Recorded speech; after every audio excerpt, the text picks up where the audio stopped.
형제들아, 너희가 자유를 위하여 부르심을 입었으나 그러나 그 자유로 육체의 기회를 삼지 말고 오직 사랑으로 서로 종노릇 하라. 온 율법은 내 이웃 사랑하기를 내 자신같이 하라 하신 한 말씀 안에서 이루어졌나니 만일 서로 물고 먹으면 피차 멸망할까 조심하라. 내가 이르노니 너희는 성령을 따라 행하라. 그리하면 육체의 욕심을 이루지 아니하리라. 육체의 소욕은 성령을 거스르고 성령은 육체를 거스르나니 이 둘이 서로 대적함으로 너희가 원하는 것을 하지 못하게 하려 함이니라. 너희가 만일 성령의 인도하시는 바가 되면 율법 아래에 있지 아니하니라. 육체의 일은 분명하니 곧 음행과 더러운 것과 호색과 우상숭배와 주술과 원수 맺는 것과 분쟁과 시기와 분냄과 당지는 것과 분열함과 이단과 투기와 술취함과 방탕함과 또 그와 같은 것들이라. 전에 너희에게 경계한 것 같이 경계하노니 이런 일을 하는 자들은 하나님의 나라를 유업으로 받지 못할 것이요 오직 성령의 열매는 사랑과 희락과 화평과 오래 참음과 자비와 양선과 충성과 온유와 절제니 이 같은 것을 금지할 법이 없느니라. 그리스도 예수의 사람들은 육체와 함께 그 정욕과 탐심을 십자가에 못 박았느니라. 만일 우리가 성령으로 살면 또한 성령으로 행할지니 헛된 영광을 구하여 서로 노엽게 하거나 서로 투기하지 말지니라. 오늘 본문을 묵상하면서 저는 진짜 자유한 사람만이 하나님의 율법을 따라서 살 수 있다는 것을 생각해 볼 수 있었습니다. 정말 그리스도 안에서 자유한 사람만이 즐겁게 자신이 서로의 종이 되어서 이웃을 내 몸같이 사랑하라 하신 말씀에 순종할 수 있는 것이죠. 진짜 자유를 누리는 사람만이 스스로 종이 될 수 있는 것입니다. 반대로 생각해 보면 스스로 형제들의 종이 될 수 있는 것이 그리스도 예수의 죽으심으로 자유를 얻는 우리의 특징이라는 것을 생각해 볼 수가 있었어요. 우리가 서로에게 종이 되어주며 서로를 내 몸과 같이 사랑할 수 있는 서로의 종이 되길 소망합니다. 그리스도께서 우리를 자유롭게 하셨기 때문입니다.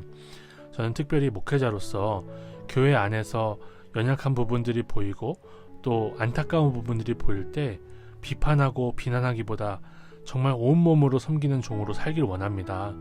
충분히 지적할 수 있고 잘못되었다 얘기할 수 있지만 우리 주님께서 말할 기회를 주실 때까지 기다리며 겸손히 섬길 수 있는 제가 되기를 소망합니다. 우리가 서로에게 종이 되는 것, 이것은 예수 그리스도 안에서 자유를 누리는 것입니다. 또 저는 본문의 말씀을 묵상하면서 진짜 우리가 대적해야 될 원수는 나 자신이라는 생각을 해볼 수가 있었습니다.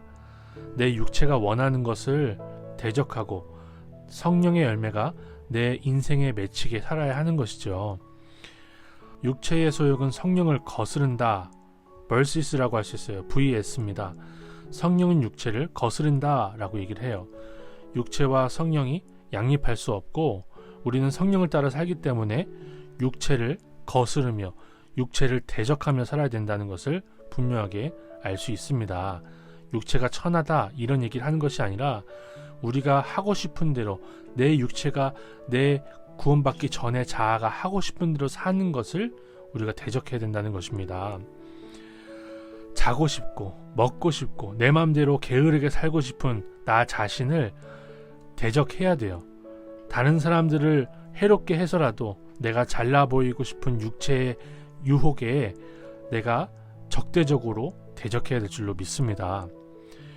그래서 우리는 육체를 거스르는 사람들, 육체의 소욕을 거스르는 사람들, 세상 사람들이 도저히 이해할 수 없는 그런 인생을 살 수 있기를 소망합니다. 또 이 부분을 묵상하면서 성령을 따르는 삶에만 열매가 있다는 것을 좀 볼 수가 있었어요. 그리고 그 열매는요, 사랑부터 시작하여서 절제로 끝나는데 이 모든 것들은 앞에 육체의 일들을 막아서는, 육체의 일들을 대적하는, 절제하는 것들입니다. 그래서 성령을 따를 때에만 우리가 육체의 일을 절제하는 성령의 열매를 맺을 수 있다는 생각을 해볼 수가 있었어요. 내가 분내고 싶고 내가 내 편을 만들어서 당짓고 싶고 분열하고 싶은 그런 마음이 들 때 성령을 따라 살면 그것들을 막아설 수 있는 열매들, 사랑과 희락과 화평, 오래 참음과 자비와 양선과 충성과 온유와 절제가 주렁주렁 맺힌다는 것입니다. 이 열매들의 결국에는 오직 육체의 일을 버리고 이 더러운 것들을 버리고 성령을 따르는 데 있습니다. 우리가 성령의 열매를 잘 맺어서 주님 앞에 열매 있는 인생으로 마지막 날에 칭찬받기를 소망합니다. 제 인생이 그렇게 되기를 소망합니다. 마지막으로 저는 성령으로 사는 것은 외딴 섬, 깊은 숲속에서 혼자 사는 것이 아니라는 것을 생각해 볼 수 있었어요. 만일 우리가 성령으로 살면 성령으로 행할지니 라고 하면서 서로 노엽게 하거나 투기하지 말라라고 이야기를 합니다. 그리고 서로 종노릇하라라고 합니다. 사도 바울은 성령의 역사를 얘기하면서 성령의 열매를 얘기하면서 서로라고 얘기를 하고 있는 거예요. 성령의 열매는 외딴 곳에서 나 혼자 있을 때 맺히는 것이 아니라 우리 공동체 안에서 지지고 볶더라도 서로 사랑하며 종노릇할 때 맺혀진다는 것을 분명하게 보여주는 거예요. 육체를 따라서는 미워할 수밖에 없는 사람입니다. 육체를 따라서는 도무지 이해할 수 없는 사람입니다. 요즘 MBTI를 가지고 서로 얘기를 나누다 보면 너는 왜 그런 식으로 사니? 라는 대화의 결론이 납니다. 육체를 따라서는 도무지 이해할 수 없고 사랑할 수 없는 형제를 사랑하는 것이 성령을 따라 사는 삶입니다. 공동체 안에 있어야만 이 열매를 맺을 수가 있습니다. 사랑하는 공동체가 성령의 열매를 많이 맺어서 우리가 우리 안에서 서로 종노릇하며 이러한 열매들을 맺을 수 있기를 간절히 소망합니다. 하나님 아버지, 우리에게 그리스도 안에서 자유를 주셨으니 우리가 서로를 섬기는 종이 되어 주님을 기쁘시게 하길 원합니다. 우리의 진짜 원수는 성령을 거스르고 게으르며 악을 즐기려고 하는 우리의 육체인 줄을 알게 하옵소서. 육체를 따르는 것을 금하는 성령의 열매가 우리 삶에 많게 하옵소서. 이 9가지 열매를 다 맺어서 주님 보시기에 아름다운 공동체, 아름다운 우리의 삶을 살게 하옵소서. 예수님의 이름으로 기도드립니다. 아멘.